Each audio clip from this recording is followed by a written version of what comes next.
कृष्ण ने गीता में स्वयं कहा है कि वृक्षों में मैं पीपल का वृक्ष हूं। पीपल के वृक्ष को वृक्षों का राजा कहा जाता है। इसीलिए कृष्ण भगवान ने कहा, पत्ता पत्ता मैं ही हूं, क्योंकि पीपल वृक्ष की जो आयु होती है सबसे ज्यादा होती है, सबसे अत्यधिक होती है। पीपल वृक्ष सर्वशक्तिमान होता है। पूजा पाठ में अत्यधिक इसका महत्व होता है दोस्तों। इसीलिए भगवान श्री कृष्ण ने गीता में स्वयं कहा है कि मैं वृक्षों में पीपल का वृक्ष हूं। तो चलिए, आज मैं आप लोगों को चैत्र नवरात्रि के समय में छुए जाने वाले वृक्ष के बारे में बताऊंगा। तो जय माता दी अवश्य लिख दीजिए कमेंट में दोस्तों। हमारे धर्मशास्त्र में अनेक ऐसे वृक्ष हैं जो कल्याणकारी होते हैं, मंगलकारी होते हैं।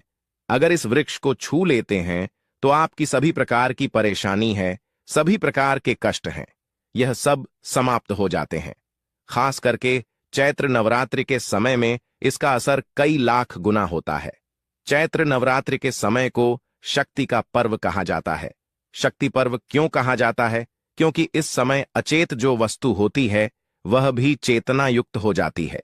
अर्थात इस समय जो शक्ति हमारे धरती लोक में आ जाती है, नौ दुर्गा को क्या बोल सकते हैं? हम शक्ति बोल सकते हैं। तो माता रानी इस धरा पर आती है, इस पृथ्वी लोक पर आती है। तो जितने भी पेड़ पौधे हैं, जीव जंतु हैं, चल अचल सभी प्रकार के जो वस्तु हैं, या सब में प्राण आ जाते हैं, ना सब में शक्ति निहित हो जाती है, जागृत हो जाती है। तो इस समय कोई भी पेड़ पौधे को जाकर के छू दे, खास करके देवी स्वरूप कहे गए जो पेड़ पौधे होते हैं, जाकर के आप इसे छू करके आते हैं तो आपके जीवन की परेशानी है, दुख है, तकलीफ है, कष्ट है, रोग है, बीमारी है, कला है, क्लेश है, जीवन में चल रही बहुत बड़ी समस्या है, सब समस्या समाप्त हो जाती है। काल, सर्प दोष, मंगल दोष, शनि दोष, राहु दोष तत्काल अपना असर दिखाती है और सब दोष खत्म हो जाते हैं। दोस्तों, आज मैं आप लोगों को 3 पौधों के बारे में बताऊंगा और यह तीनों पौधे देववृक्ष कहे जाते हैं। वीडियो को ध्यान से देखना। अगर आज की वीडियो मिस कर दी तो फिर सारी जिंदगी आपको पछताना पड़ेगा, क्योंकि चैत्र नवरात्रि ही एक ऐसा पर्व होता है, एक ऐसा समय होता है। केवल 9 दिनों के भीतर में आपको लंबी पूजा पाठ करने की जरूरत नहीं पड़ती, तो होते हुए देख सकते हैं। मैं जिस वृक्ष के बारे में बता रहा हूं, यह सारे वृक्ष आपको अपने घरों के आसपास में बहुत ही आसानी से मिल जाएंगे। दोस्तों, वीडियो में आगे बढ़ने से पहले, जानकारी बताने से पहले, अभी तक कमेंट बॉक्स में जय माता दी नहीं लिखे हैं तो जय माता दी जरूर लिखना। जब आप हमारे कमेंट बॉक्स में जय माता दी लिखते हैं तो हमें काफी हर्ष होता है, काफी उल्लास होता है। आप हमारी वीडियो को लाइक करते हैं तो हमारा मनोबल बढ़ता है और आप सभी लोगों के लिए इस प्रकार ज्ञान भरी जो अच्छी अच्छी जानकारी होती है, आप सभी लोगों के लिए लेकर के आते हैं। तो अगर आप इस प्रकार की जानकारी में इंटरेस्ट रखते हैं तो वास्तुशास्त्र ज्ञान चैनल को अगर सपोर्ट करना चाहते हैं तो आप हमारे चैनल वास्तु पूजा को सब्सक्राइब कर हमारा सपोर्ट जरूर करें। दोस्तों, मेरे जो उपाय होते हैं आप लोगों को मैं सरल से सरल आसान उपाय बताता हूं, जो भी हमारे गुरुदेव ने हमें सिखाया है। जो उपाय बहुत ही सरल होते हैं, बहुत ही आसान होते हैं और यह राम बाण की तरह काम करते हैं।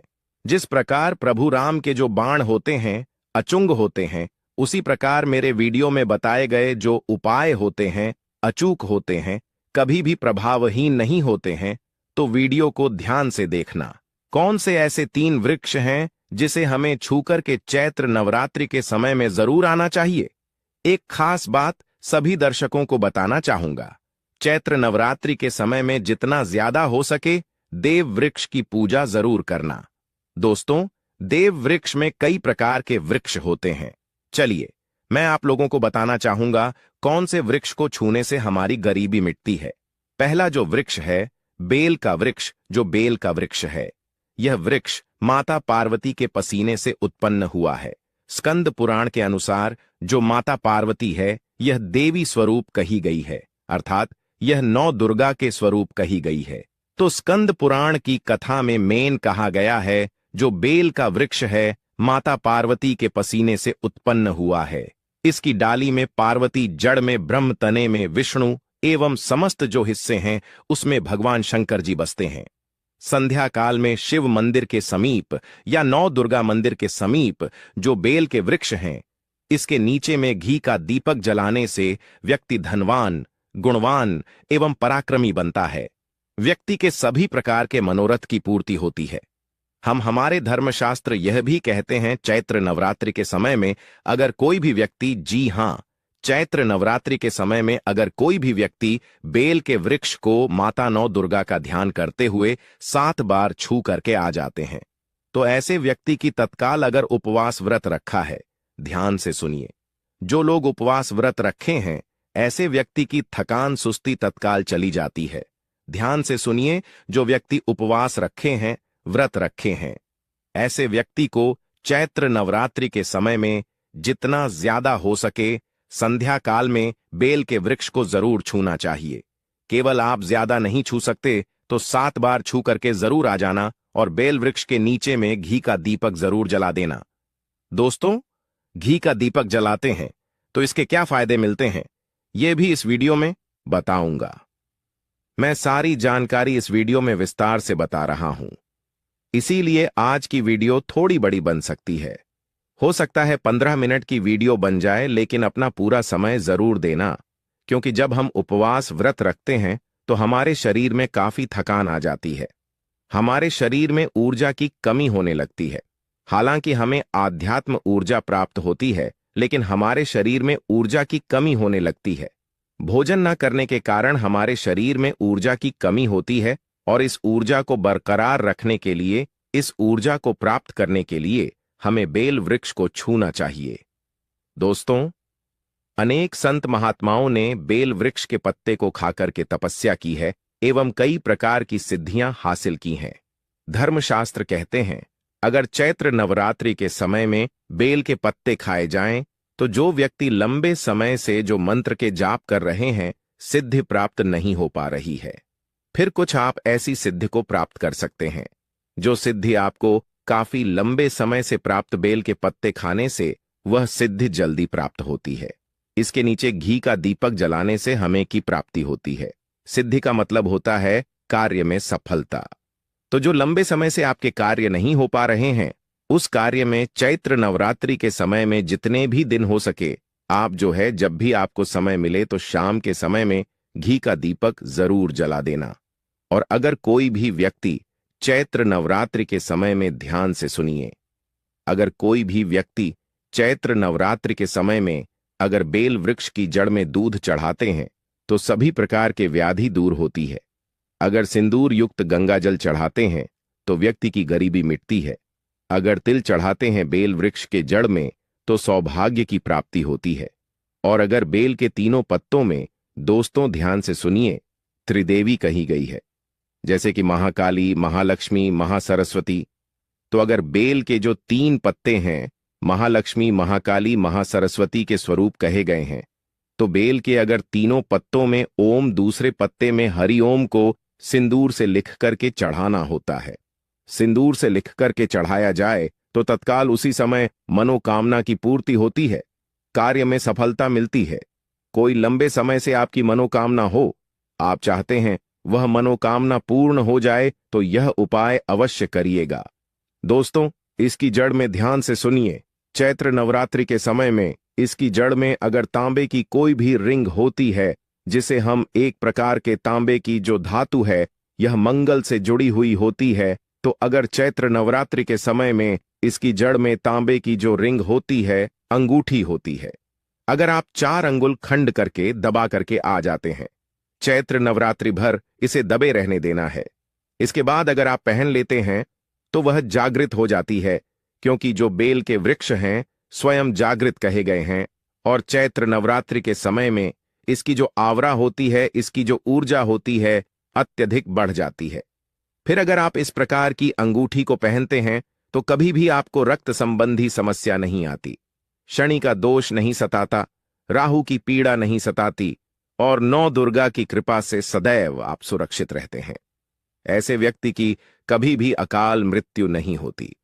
दोस्तों, मैं दूसरे पौधे के बारे में जो बता रहा हूं, वह पौधा भी जान लीजिए।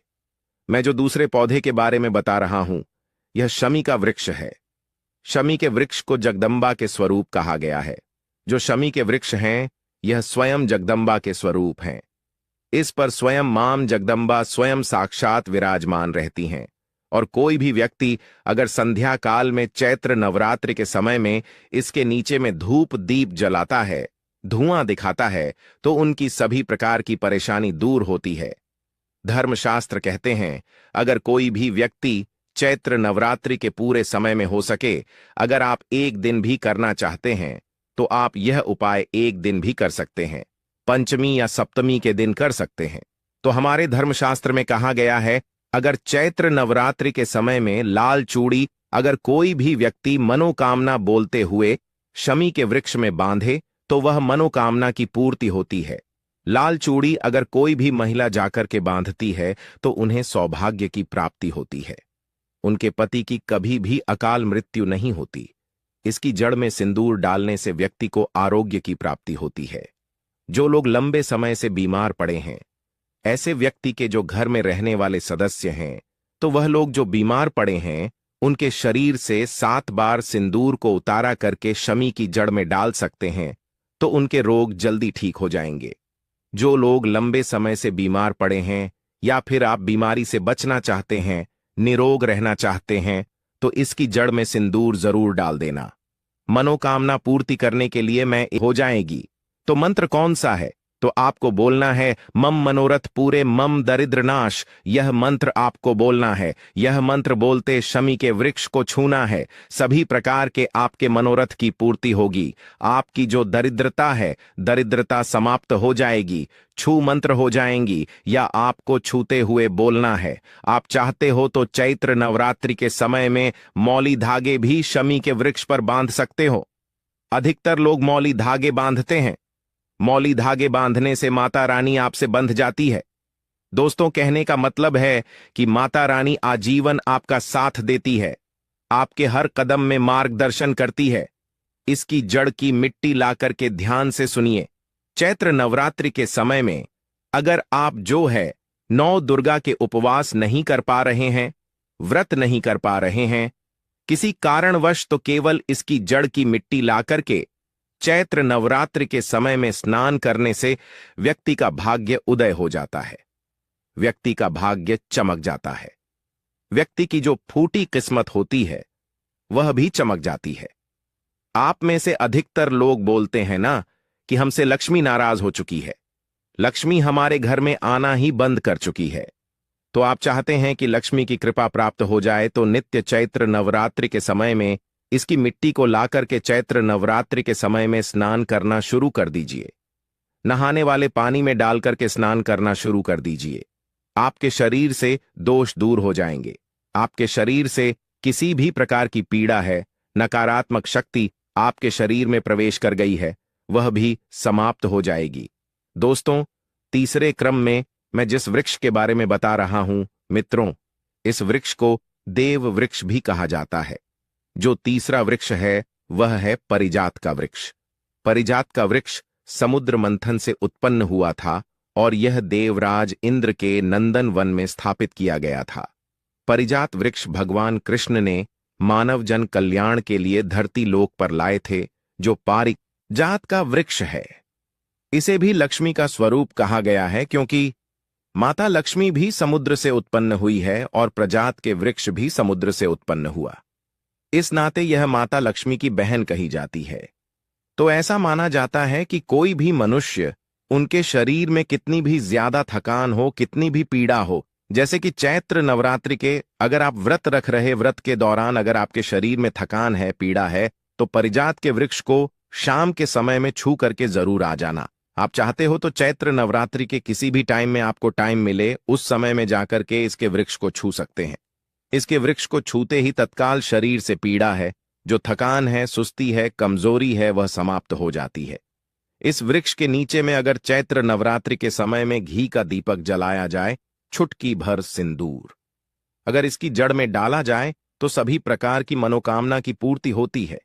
लेकिन आपको प्रार्थना जरूर करनी है कि हे परिजात वृक्ष, आप देवी स्वरूप कहे जाती हैं, आप हमारी सभी प्रकार की पीड़ा को दूर करें। गृह दोष है, पितृदोष है, लक्ष्मी दोष है, इसे आप समाप्त करें। लक्ष्मी स्वयं आपकी बहन है। माता लक्ष्मी का हमारे जीवन में प्रवेश कर जाए। इस प्रकार का आप हमें आशीर्वाद प्रदान करें। इस प्रकार से आप इनसे जो है मनोकामना बोल सकते हैं, मनोरथ बोल सकते हैं। यह लक्ष्मी की बहन कही गई है क्योंकि समुद्र मंथन से यह उत्पन्न हुआ है। तो अगर आप भी जल्द धनवान बनना चाहते हैं, आपके जीवन में कोई कामना है